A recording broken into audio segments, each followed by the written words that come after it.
Welcome to Builders, the podcast for leaders who want to build great company. I'm your host, Alex Snyder, strategic advisor to world-class builders. This podcast dives into the wild rides and personal transformations that come with pursuing big dreams and becoming a leader who builds incredible teams and companies.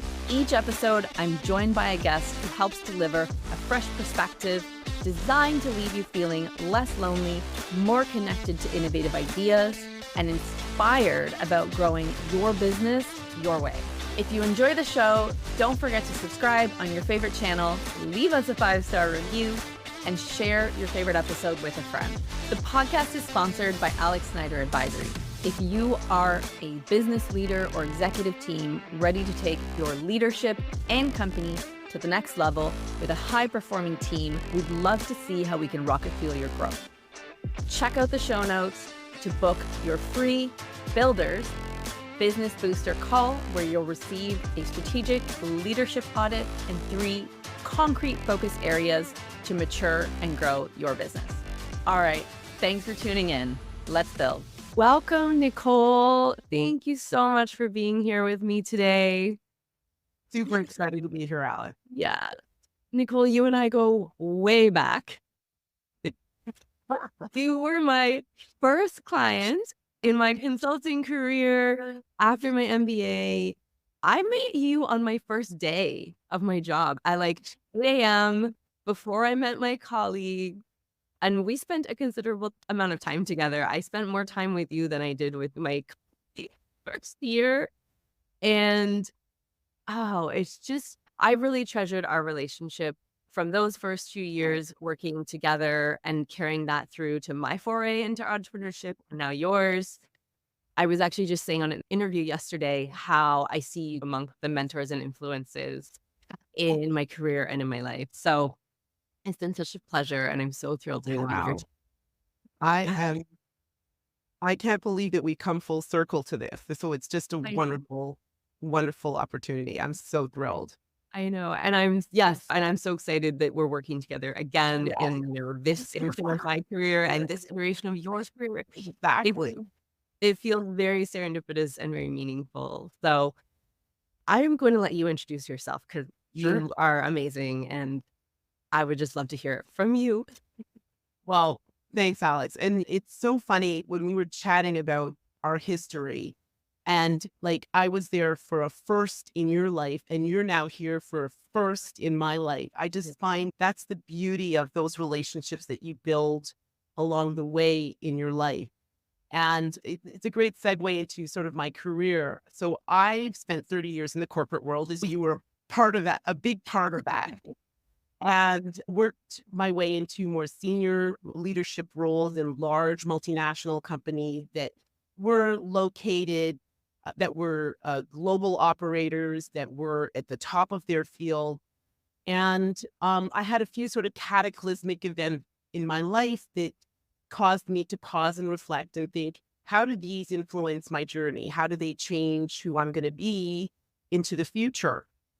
So after being the head of HR for major companies, managing communications, managing safety and environment for major extractive and companies that had an impact on the world, I had sort of 2 cataclysmic events in my life that changed my journey and caused me to start what is now Synclusiv.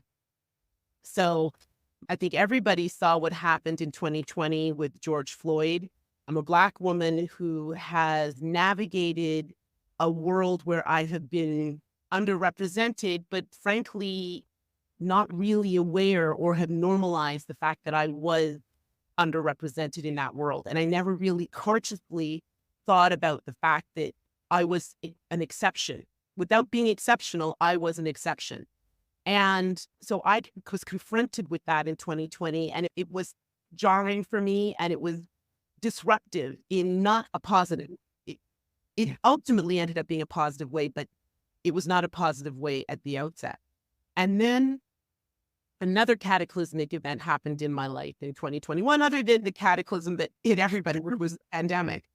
So one person who's been a really meaningful person, of course, in my life. She gave birth to me, my mother, who was always this trailblazer, this take no prisoners, powerhouse of a woman. She was like a storm. She just was one of those people who never felt that there were any barriers, anything that she couldn't do. And she was a real great role model for us growing up, because we looked at her and she didn't consciously think about that there were barriers. She just didn't see them, recognize them.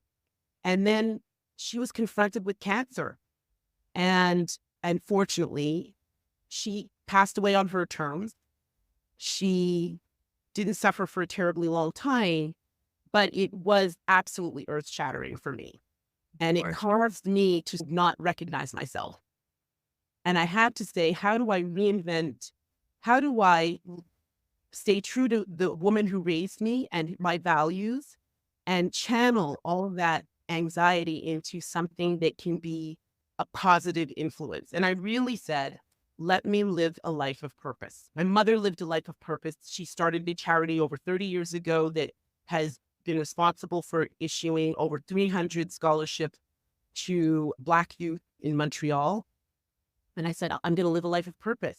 And how better to do that but to take all the experience that I've gathered over 30 years in the corporate world, all the experience I've gathered over working in the DE&I space, and really channel it to be able to be a conduit and a support for organizations in their journey in diversity, equity, and inclusion. And so we started Synclusiv. And so that's really how I became who I am today, which is not who I was when you met me 15 plus years ago. Yeah.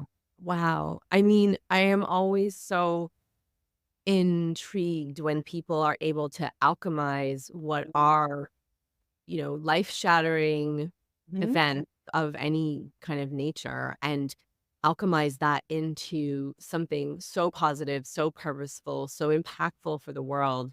It's truly amazing. And I will say it is a theme for this season, probably a little subconsciously for me, but just we've had a good friend of mine who's taken his own depression and near suicide to build men's mental health organization, and the list goes on. Nicole, thank you for sharing, and just such an incredible start. And I remember talking about purpose with you when I was making my transition as well. I think it is something that can be a great driver. And I think it's something that if more people allowed themselves to tap into and to be curious about and to follow, it took me a long time to figure it out. And I'm still pursuing that purpose. But I know that I've helped people along the way, and it's really helped me. And I think that's like a really beautiful thing that I heard from your story. Like,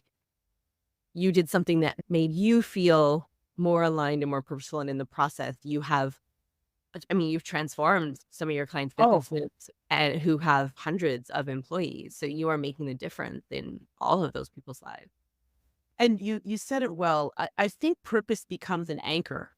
It allows me to always stay true to why I do this and what I do. So it becomes that anchor that guides me and that keeps me grounded to why I do this and why this is important. And it allows me to be consistent and faithful mission and vision of Synclusiv. So yeah, it's been really a wonderful journey so far. Amazing. Well, it's perfect, because I was just about to ask you to tell us a little bit more about Synclusiv as an organization. What's the mission of Synclusiv? What's your vision for it? Well, okay. So Synclusiv is really, well, let me explain why we started Synclusiv as the consulting firm that it is. I was working with a very dear friend of mine, Caroline Codsey, with her not-for-profit organization, Women in Governance. And in that role, we created a parity certification that has now become, I would say, the premier tool for organizations that are assessing their journey to equity in the workplace, particularly on the women's equity and the representation in the workplace. And we were getting to the point where we were getting ready to celebrate a milestone where we were going to have 30% representation of women on boards in Canada. And everybody was getting ready to tap themselves on the shoulder and say, wow, we've reached this incredible milestone. And then when I looked at the mosaic of the women who made up these board roles, there was something really striking about it. And what struck me was there was a jarring lack of diversity amongst the women in the senior leadership role. And it struck fear in me. And the fear that it struck in me was, we're getting ready to celebrate this milestone as if we're done, as if we've achieved the goal, which frankly, 30% is not the goal. For the world out there, 30% is not the goal. You may have content yourself with that, but we will not be done until there is equal representation. But that said, we were getting ready to celebrate this milestone. I thought, oh my gosh, we're going to celebrate this milestone. And I will be a part of this celebration, having worked in this space. And I would have been disingenuous to people from the community from which I hail, and my daughters and the future generations of Black women. I spoke to Caroline about it, and that was the catalyst for starting Synclusiv. Caroline joined me in starting that now, and now we're going on a new path, but she's been instrumental in getting us to this point. And really, that was the catalyst to saying, how do I take what I know, which is the systems that have created the status quo? I know those systems. I helped support and create those systems. I manage those systems. So I am keenly well positioned to help organizations to unpack that, and then forge a new path forward that is much more inclusive. So what is Synclusiv? Synclusiv is an organization that, what is different about us is we really are adapted to where a company is today and where they want to be in the future as it pertains to inclusion, equity, and diversity in the workplace. And the place we come from is less the metric of diversity and more the environment in which you foster diversity.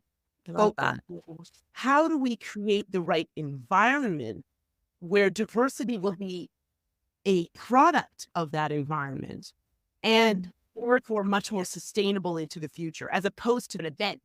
It's something that's really a process that ultimately we get to, and then it's sustained into the future. So we look at it through three bubbles. We look at how do we change mindsets and behaviors of people and employees and build more awareness around how inclusion plays a role in success in an organization, and how you play a role as an inclusive person in the workplace, but how inclusion benefits you and how it benefits you the way you navigate your job. Then we talk about the systems that underpin the way we work. We look at how you communicate in the workplace. We look at HR systems, recruiting, talent. We look at how you manage performance, how you pay. And we also look at supplier diversity. How are you making sure that the interactions that you have with the stakeholders reflect these values that you profess to have within your organization, so that you're coherent and cohesive in the way you operate within the organization and you operate. So it's a really holistic approach to transformation in a company. And so that's what Synclusiv does. And we've been really fortunate to have had impact on major multinationals and small to medium companies that are embracing diversity and equity and inclusion as part of their journey. I love that. I love what I heard is you're not just building the structure, you're actually making sure the foundation is there to support the structure as it was built, as it grows, as it undergoes whatever pressures. That kind of fostering the environment and the foundation, I think, is so critical. And of course, not surprising with your background that you understand. I mean, you've talked about the catalyst that made you make the leap and the purpose. Did you always want to be an entrepreneur? Was that something in the back of your mind? No. In fact, I was one of these people. Listen, I'm a person who loves security. I grew up in an environment where I always felt secure. I was enveloped by two loving parents who fostered an environment of security in my entire life. I've been in a relationship with my husband for 36 years. I'm a person who likes security, and the corporate world gave me security. Systems are what systems are, despite the fact that the corporate world is always transforming and is disrupted all the time. I lived in a space that was largely pretty stable and secure. So entrepreneurship was always something that there was two reasons why it never appealed to me. One was, as a feminist, I found that it was an easy out for male-dominated structures to be able to say, listen, let's push women into entrepreneurship rather than put them into positions of decision-making in major corporate roles. And that to me was, no, you're not going to be left off the hook of putting women in decision-making roles in major corporate and political positions in Canada and North America and in the Western world, and use entrepreneurship as a panacea for women to come up. So I always had this thing in the back of my mind, like, no, I'm not letting you off the hook. So and not a panacea. Yeah, no. Also, yes, there are more women entrepreneurs, and they're so underfunded. You know what I mean? All the same crap in different ways. That's, as I've discovered, in exponential ways, like that you're not really aware of when you jump into entrepreneurship. The second thing was, so really it wasn't something that appealed to me for like feminist reasons, but also because security is so important to me. So I never saw myself as an entrepreneur, but I love it. It is, I am so glad that I took this leap, but something had to be true for me to take this leap. Financially, I'm very secure. Yeah. So it was just in the perfect place to be able to make this leap and make it, to keep that piece. Remember, I said security is important to me. So it allows me to keep that piece that's fundamentally important to me, which was security. Yeah. And explore this new world, which I'm absolutely loving. Well, I think that I love the point you're making, because so often people talk about like startups as people who have an idea in university and drop out and go and make $1 billion. It's like, yeah, those people are 1 in a billion, right? Most entrepreneurs are later in life, and actually the successful entrepreneurs tend to start later in life because you have a foundation, maybe financially, but also of skills and network and knowledge and how the world works and how business works and all these things that you can bring to bear, right? Well, you know what you're thinking as you were sharing sort of your journey and why you leapt into sort of the middle of the process from the first startup to instead of at the beginning of the process, which, believe you me, I went through. And I was thinking back to when we talked at the beginning about, I was literally your first client, you fresh out of your MBA. And if that work that we did together was in any way a reflection of the work that you did after, so that folks there who are listening to this, if you have any idea of the intensity of the work that Alex and I did in those first few years together, it was the equivalent of 5 years of my experience in terms of the intensity of even those first few months. We worked days that were like 16, 17, 18-hour days. Like we'd literally get 2-hour snatches of sleep here and there and come back to we were doing major labor negotiations. And both of us were new to this, and we were both learning as we went. Now, the beautiful thing was they were some of the most successful negotiations that company had ever had. Unfortunately for me, it made me get tapped on the shoulder as the negotiator for the company, which is not something I could not do with that intensity regularly, but that was the outcome of that. But we really learned in the fire. We did. And it's funny because I remember that we spent 8 months on that first project. Yeah. And at the end, I remember you were like, great, we're done. Like, I appreciate you, but I need you to leave. Like, I don't want to do this again.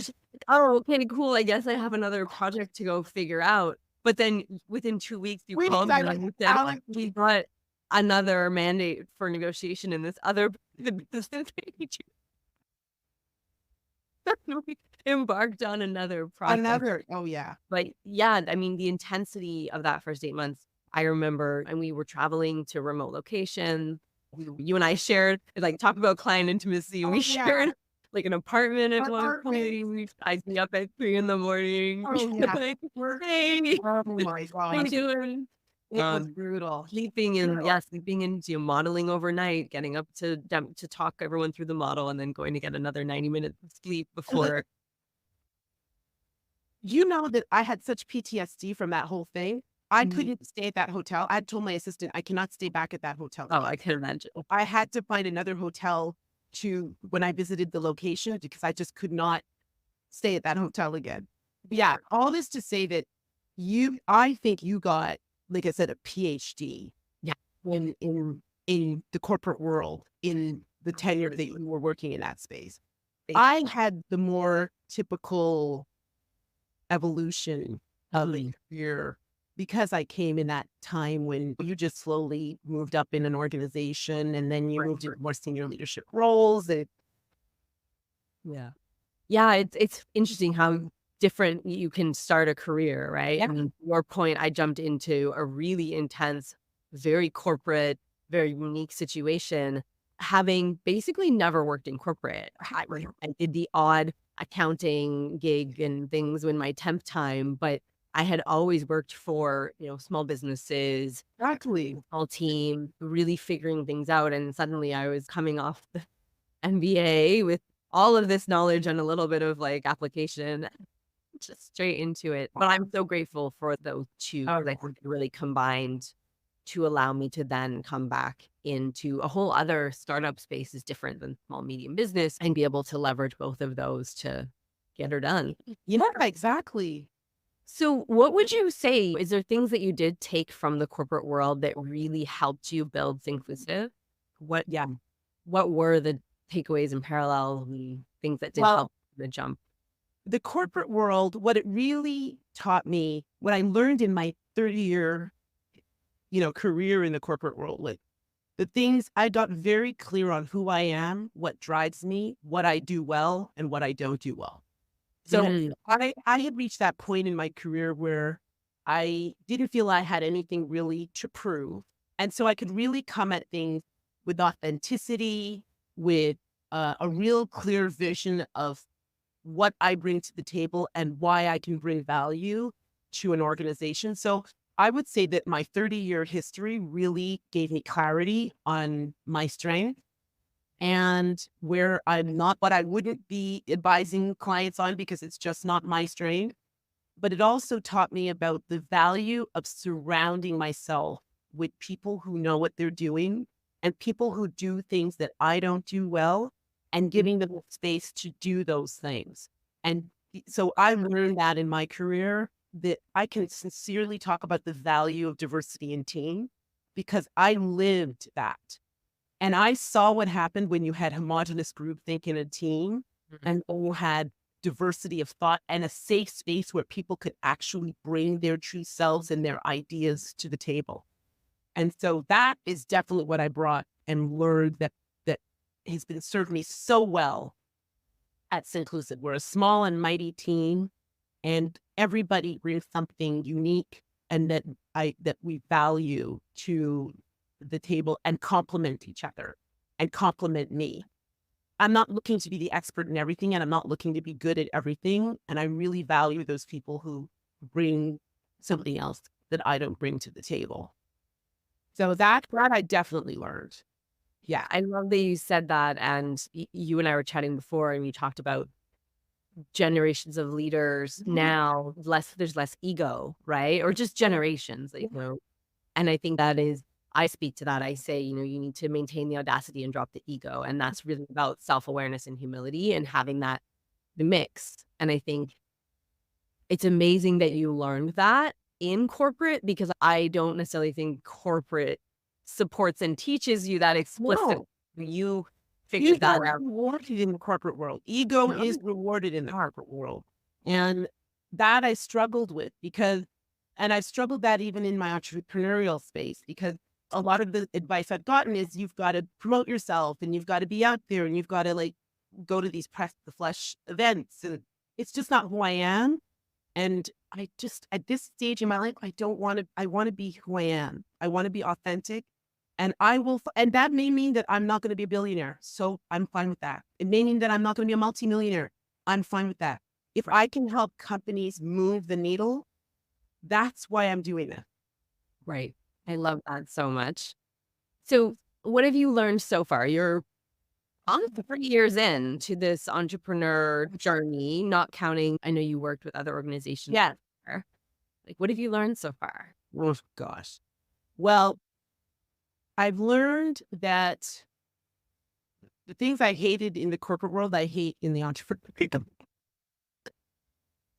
So I'm not a real fan of the admin side of things. And it's from the outside looking in, always the fun part of being an entrepreneur, like the creating things, the making things happen. So from the outside looking in, that really all I thought, and I was really naive about not recognizing that there's a whole load of administrative sort of management related tasks that's not my strength. And I'm a person that if it's something I don't like, I will put it at the bottom of my list and like really prioritize the thing. I know this about myself. And then I'm getting to make sure every entrepreneur is listening to this because we all do that. Then create a crisis for yourself because you've pushed something. These administrative things are must do. They have to happen. Yeah. And rather than put them to the bottom of your list, just check them off at the beginning, get her done, eat the frog. Get her out of the way. That's what things you want to do. Yeah. Eat the frog. It's like first thing you want to do in the day is the thing that you hate, don't want to do. You get it done and then you move on to everything else. Otherwise, it will go from day to day to day. And it mushrooms into this thing that you almost get terrified about. Now I've pushed it out way too long. Yeah. And now it's become a crisis. And it didn't need to be a crisis. It wasn't a crisis when it started. But you pushing it away and waiting has created a crisis. It also can cost you money, folks. Just FYI, learn from me. It can end up costing you money. And that's the other thing I learned is these things that you have to do that you push off. In an entrepreneurial space and in the corporate world, you don't see any of that. You don't see what's behind the curtain in the corporate world. You get these budgets that get assigned to you. They're money that no one really thinks about where that came from. It just is there. And you manage that budget. And you know that next year you're going to get another budget assigned to you. But that's not how the entrepreneur world. If you don't make that money, there's no budget there for you. And if you don't pay your taxes and do all those things or get yourself registered in the ways you're supposed to get yourself registered. And so inform yourself about the things you need to get done, the mechanics of being an entrepreneur. I did not spend enough time informing myself on the mechanics of being an entrepreneur. That's the first learning. The second learning I have is do what you know. And it doesn't mean you can't be an innovator because we innovate every day in our space. But the fundamental, the core of what you do has to be, in my opinion, needs to be something that you know or are passionate about learning and knowing more about it so that you can become knowledgeable and expert in what you do. The reason why we have an incredible retention rate of our clients, incredible success with our clients that we build on year over year, and we attract new clients, we do what we know. And that's why we do it so well. And we have measurable impacts for our clients because of it. So those are the two key learnings that they're like the two Jiminy Crickets that sit on my shoulder that remind me about this. I love that. Two things, you will be fine. You'll be okay. I love that. And for those listening, Nicole's first point, there are a surprising number of ways. If you are not used to every single department that would exist in a corporate structure, that is what you are managing in entrepreneurship. And so there are activities you can put off that are revenue generating, meaning you don't have money coming in or you have it coming in later than you need it. That can cost, obviously that costs you money in a different way because it's not coming in. There's, to your point, taxes, compliance, maybe all the things that you have to do where if you don't do it, there could be penalties or interest or worse, frankly. And also a lot of time can be lost if you have to deal with a bigger issue. And then there's the more nuanced things around like banking. Like what, how and when do you pay for things? And does that impact how much it costs? Where does your money sit? Did you have a process to make sure everything do you have a credit card that you can earn points on? Do you pay your credit card on time? Like all of these things a lot of people when they start, it is literally them doing all of these things. Everything. All of it. And it may not sound like a lot, but it really is. And it's where that like, if you don't carve out time to just do it, it can be really problematic. And I think that's the other benefit of being a little later in life is you sometimes have the resources, the knowledge, but the resources to have help a little earlier, right? Like you're a 21-year-old college student, you're not going to really probably be able to bring anyone in to help. I know in my case, I was adamant about, I just had hired a VA and I was like, and I was the little things and I didn't pass off like finance to them, but the little things of just, I really forced myself to walk the talk and to have support and to use the support and put the time and effort in from literally day one of this business. So I was still at a VP role, but I had this business and I just hired somebody and I was like, I will figure out, but I'm adamant that I was not going to do the things I preach people.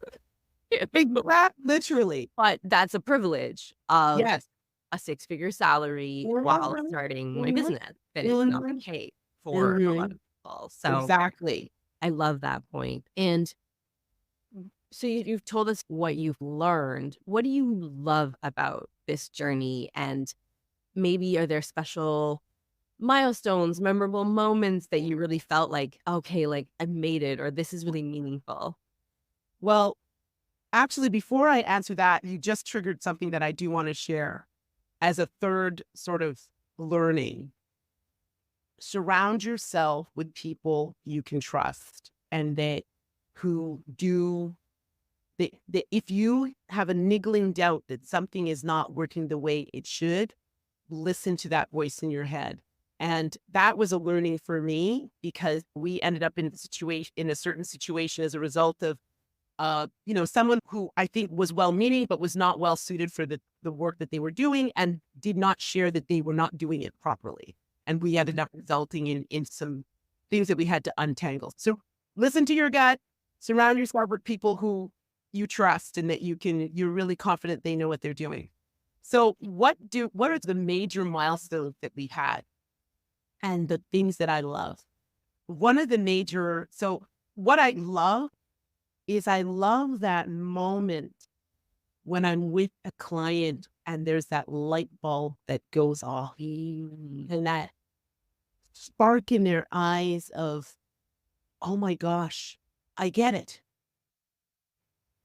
Or I love that I'm seeing this change that we said we were going to see. And like those sorts of things that are so rewarding. And it's so funny because you go into it's a business and you want to make money. But if you were to ask me the things that make me the most excited about doing this job and being an entrepreneur is what the successes of seeing a client see the results and the outcomes that we worked together to achieve. So that has been huge. So just to give you some examples, we had a client that had set a 5-year goal for literally feedback and the pulse of their employees on what they were observing in terms of the transformational journey in DE&I. And those first surveys, the feedback, we hit our goal of our 5-year goal in some of the metrics in year 1 and 2. Now I told them, don't get too excited. I said, I really want to see that sustained because we're in this for sustainable change. We're not here for like event, flavor of the month. We're here for really putting in place foundation. So those are the milestones that really hit me. The other milestone for me was that moment when I realized that this is something that I could do for the rest of my career. And we could actually affect change. And you and I were chatting about this. We're living in a time that can be heavy. Like we had a debate around the Sunday dinner table a few weeks ago about, in my opinion, this is the most, I would say, tense, um, heavy time that I've ever experienced in my lifetime. Sociopolitically, geopolitically, it's just really a really heavy time. And you yet feel powerless. Yeah. To be a part of positive change. And the way I characterize it with the team is, we may not be Desmond Tutu or Martin Luther King. We may not effect change on a grand scale, but we will effect change one conversation, one client, one experience at a time. And those changes have collateral impacts within the network of each individual that you touch, you change, you influence. And that's my goal. I'm not seeking to be on the cover of books or the cover of Billboard. I want to be the person who quietly helps an organization to transform itself sustainably. So this investment that they make in DE&I is an investment that yields return, because they've invested in it for 40 years and it's yielded pretty spotty return. Yeah. And I want to help them to yield sustained long-term return. I love that.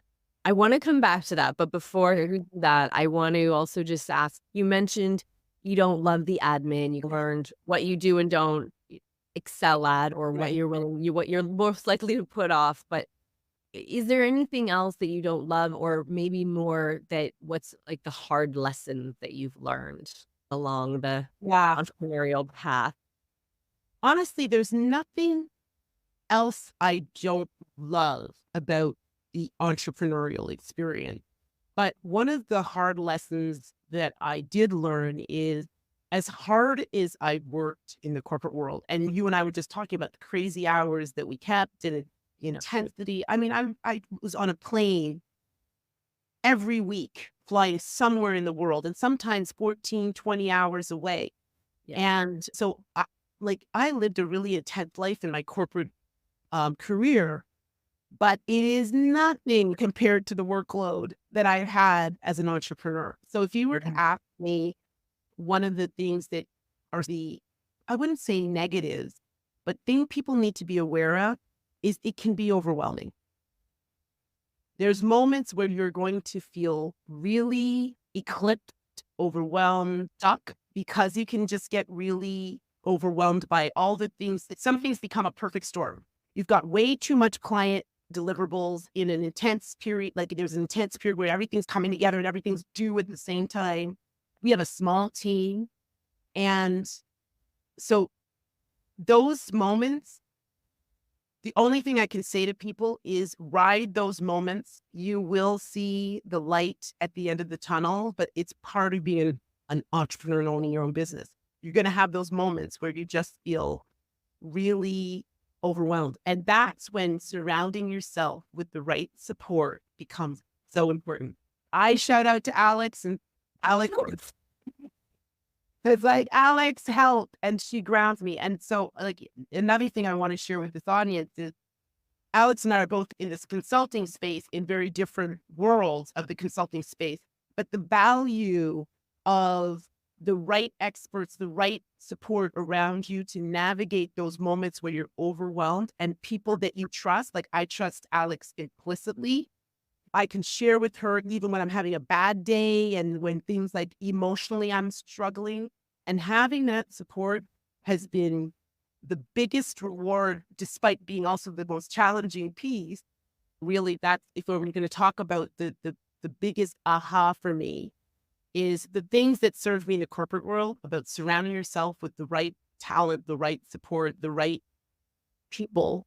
Yeah. And it doesn't have to be a million of them. It just needs to be a small group that you've got each other's back and they've got your back, and you just Yeah, it makes a difference. There's a saying I love, which is who, not how. Yeah. And it's really about knowing who's around you and who you can reach out to when you want to get things done or solve a problem. And I think that speaks to team, it speaks to peers, it speaks to mentors, network. It really, if you can shift that mindset to like who, not how, I think that is so powerful. And I love that you shared that, Nicole, because A, it's just real. And if any entrepreneur says they don't have moments of overwhelm, then get out. And I wanted to just, I guess, add on to that from my experience is overwhelm does not equate bad. It doesn't mean that you have so many problems necessarily. It could feel in the moment like, I don't know how we're going to solve this, or I don't know how we're going to do this, or I don't know how we're going to get there. Absolutely, those moments exist. But it can also be, honestly, I think there's an element, and I don't want to get too woo, but when you're leveling up, there's almost like when you have a big expansion, there's often like a contraction that you can just want to curl back to what you know, what's comfortable. And so sometimes when things are going well and the work is paying off and you're making that next step, that also can have overwhelm components. And I think that can be really confusing for a lot of entrepreneurs. But no one wants to no one feels sympathy for the fact that, oh my gosh, you're growing too fast. And people are like, what are you complaining about? Why are you overwhelmed? But that's exactly what overwhelmed us. We grow rapidly. And I felt like I was running behind my business instead of ahead of my business. And I had to take a moment to say, whoa, I've got to get ahead of my business so that I'm very intentional about how this grows and it doesn't grow despite me. And then I don't recognize what that business is because I was behind here watching it grow instead of ahead, guiding and stewarding that growth. And love that you said that. It's not a paid ad, but this is where I'd say if you don't grow with your business, if you don't do the work on you and your leadership, your business will outpace you. And that gets so messy. And so it's almost as if, you're on a course, and as a leader, if your business is getting ahead, you need the shortcut. And the shortcut is, to your point, often I brought you in. Expert. You called me. Exactly. Right. They made it. That's what I do. And it's because you see it, right? And there's a hundred ways that can happen. It's not a masterclass on leadership, but I just love that you shared that because I think, again, it's to your point. Yeah. Nobody's like going to cry into your millions of dollars, but like that. But when I can think of recently where I'm like, all the things I set for Q4 are happening. I have this and this opportunity and that opportunity, and it's great, but it's a lot. And it's also a lot of visibility that makes me want to go run and just hide back under the blanket. And I have had days where I've had the vulnerability hangovers after doing different events or interviews or whatever. And it's so hard because it's tough to explain if people haven't been through it. And so this is why I'm such an advocate of making sure that you're really clear of who are the peers, who are the people you can call, who, even if they don't fully get it, will listen, right? I think there's a lot of people who are like, will hear that and just not understand it because they haven't been through it. And even entrepreneurs, if they've built something that doesn't require them, in this example, to be in the public eye, then they'll be like, that's what you wanted. Like you said, you wanted to line up this and this, and now it's happened. Like, what are you whinging about? Like what's the issue? So I think I love that you said that. And I think that those are hard lessons. But again, entrepreneurship is all about not letting the hard lessons stop you, right? So it's the self-awareness, the recognition to then, okay, cool, like new challenge. And that's a big part of resilience and just figuring it out. So I want to come back to, you talked about companies have been working on DE&I for 40 years. Yeah. Right. These are words that are part of our common lexicon, but I think they're used very interchangeably, maybe not accurately. So let's dig a little bit into, what is DE&I? Let's make sure that if people have made it this far with us in this journey, that they do get the benefit of your expertise. So what is it? Maybe how also has the world changed? And why do we need it as much or more today? So thanks. That's such a great question because it's like when I worked in HR, just to give it a parallel example, everybody thought they knew HR better than HR people. So everybody thought that they recruited better than HR recruited, that they knew compensation better than HR knew compensation. This person needs to get paid this amount. Never mind that it's going to create complete pay inequity within your structure. And DE&I is a similar space. Everybody thinks they know what DE&I is, but when I have real deep dive conversations with my clients, they discover that, holy crap, I really didn't understand what DE&I was. So one of the things that I think is a reason why DE&I has not been successful for, let's say, 50, 60 years that we've been really talking about DE&I is a lot of the focus has been on the diversity aspect in isolation as a metric. Mm-hmm. So we've set ourselves this metric of we will have achieved diversity if we have these numbers of people within our organization. Sometimes those numbers have been anchored in who knows what. Sometimes these numbers have been anchored in, we just want to put in the minimum so that you'll shut up and stop talking to me about diversity, equity, and inclusion. And so that to me is one of the issues. So diversity is, we are all diverse. Diversity is everybody. Everybody is different. Everybody has something that makes them different in some way, shape, or the other. But there are certain groups that as a result of their diversity are much more marginalized and underrepresented in the workplace and in society and in decision-making role than others. And when we talk about D&I, we're generally talking about that group of underrepresented people. But I think what we should focus on is, because we tend to focus on the differences more than the commonalities, we all have moments of vulnerability for something that makes us different from the others around us. So diversity is something that we actually all share. Equity is what I was talking about, the underrepresentation of certain groups within the corporate structures and decision-making positions in organizations. Mm. And the space that I love to occupy is inclusion. And people try to use different words to refer to inclusion.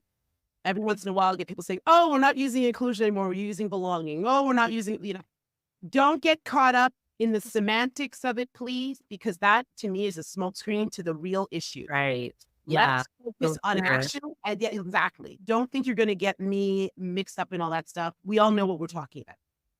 We're talking about people being able to be themselves in the workplace. And I'm going to give you a really start of a recent conversation I had with a client. I have a client who is a Black woman who has been in her job for a short period of time in a senior leadership role in the organization, reporting to the CEO.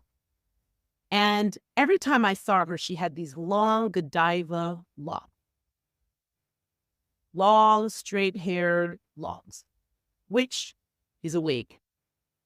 And then we had a meeting and she was wearing her very natural hair. And I said, oh my gosh, your hair looks beautiful.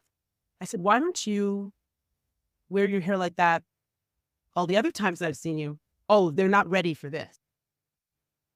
So that's just a very simple example of that you all may not be aware of the way that people are switching who they are in order to fit into your workplaces.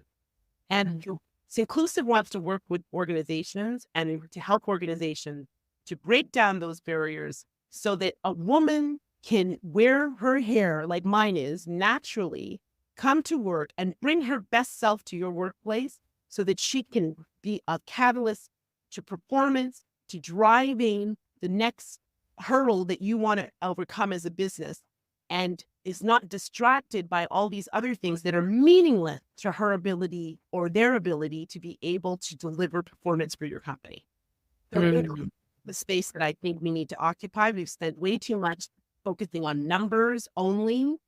And it's also caused us to do that flavor of the month approach. Yeah. Of, okay, we've had a situation like Harvey Weinstein. Everybody, let's start the Me Too movement and focus on women. And then drop women because we had a situation like George Floyd or Ahmaud Arbery or Breonna Taylor or any of the myriad of other Black people who have been gunned down or killed or murdered or lynched, that caused us to say, drop women, let's focus on, I literally was having conversations with clients saying, oh no, we're not focusing on women anymore, we're focusing on Black people. And like, nah, you create inclusive workplaces and they will come. Yeah. And will come. And you will resolve the issues for all people. And then people can change. People are not static.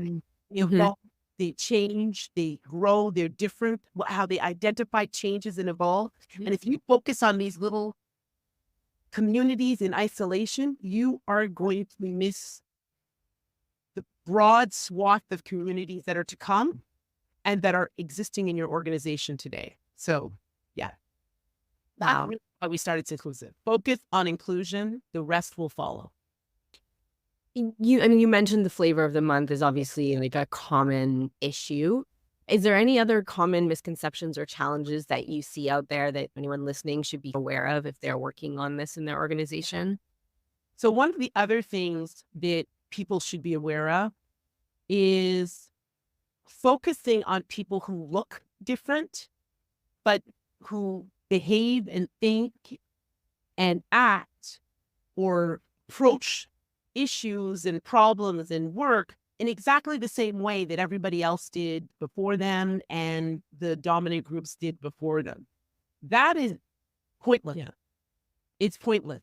So one of the things that people need to be aware of is, and that's another reason why we focus on inclusion, is when you get these sort of performative approaches to DE&I, you tend to get people who do the things that they have to do, twist themselves into a pretzel so that they fit into the construct that you have in your workplace.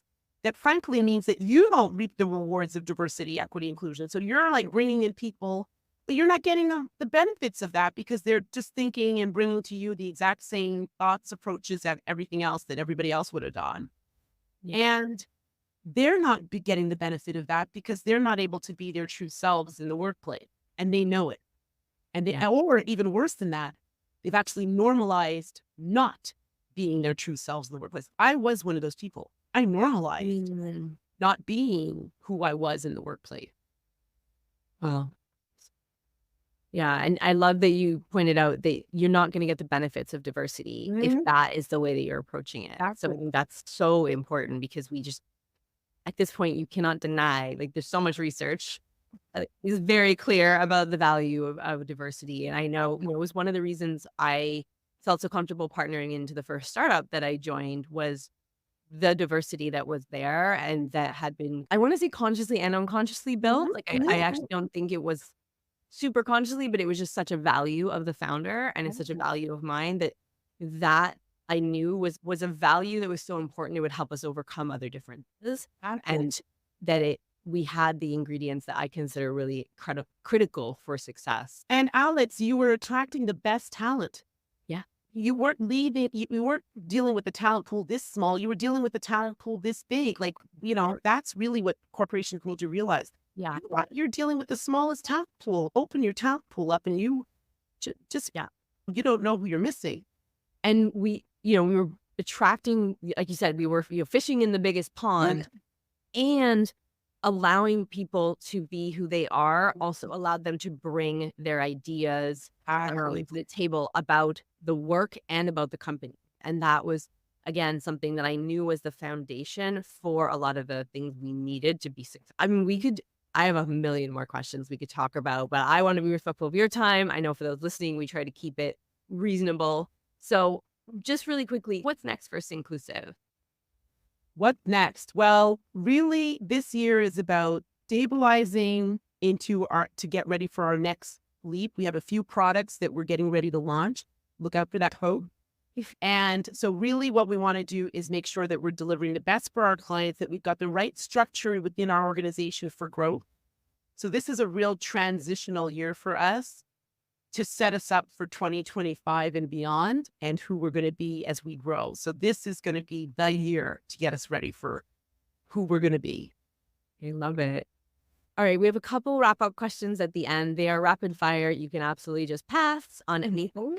but they're just a chance for people to get to know you beyond the business things that we've been talking about. So first question, is there an experience that changed your life? And if you may have already covered that. But... Yeah.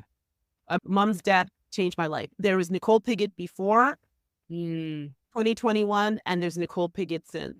And part of my grieving and my self-discovery and transition was accepting that I say goodbye to that person that I was before.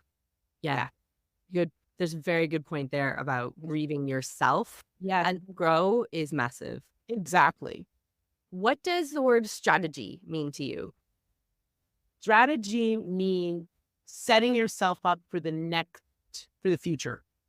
That's what it means to me. Love it. Is there a book you've read that changed your perspective on something? There's many books. Frankly, what I would say is articles have had much more of an impact on me than actual book. But it's funny, the book that I would say that had the biggest impact on me was a book from, I don't even remember the author, but what it essentially said is you have the relationship with your employees that you deserve. Ooh. And so when you start questioning, why don't I have high engagement, or why don't I have the relationship and the culture that I want in my workplace? That changed everything I do in the work that I do, was that notion of how do I help organizations to deserve the employees that they have? I love that. And last question, if you could go to any concert tomorrow, touring or not, dead or alive, who would it be? Bob Marley. Oh, that's such a good one. I think that's the first Bob Marley we've gotten. I love it. I go to Bob Marley. I go to Bob Marley in my dream. Well, Nicole, it has been an absolute pleasure, which is not a surprise. We always have the best conversations. Where can people connect with you if they want to continue the conversation, check out more about Synclusiv? Well, look us up at synclusiv.com, or reach out to me on LinkedIn, Nicole Piggott, or send us an email at info@synclusiv.com. We'd love to hear from you. Thanks for tuning in. Our goal is to create connections and inspire conversations about building great companies. So please subscribe, rate, review, and share this podcast with your network. Sharing is caring. If you're a business leader or executive team ready to take your leadership and company to the next level with high-performing teams, we'd love to see how we can rocket fuel your growth. Check out the show notes to book your free Builders Business Booster call, where you'll receive a strategic leadership assessment and 3 concrete focus areas to mature and grow your business. You'll also find the link to join the Builders Club to stay up to date on upcoming events, get valuable tools and insights, as well as be the first to receive exciting announcements straight to your inbox. No spam, I promise. You'll also find my website, alexsnyder.com, and all the places to peep my creds, hear what clients have to say, and see if I went to the gym today. And one final note, this podcast is not intended to be legal, tax, or other professional advice. Thanks for joining. We'll catch you on the flip side.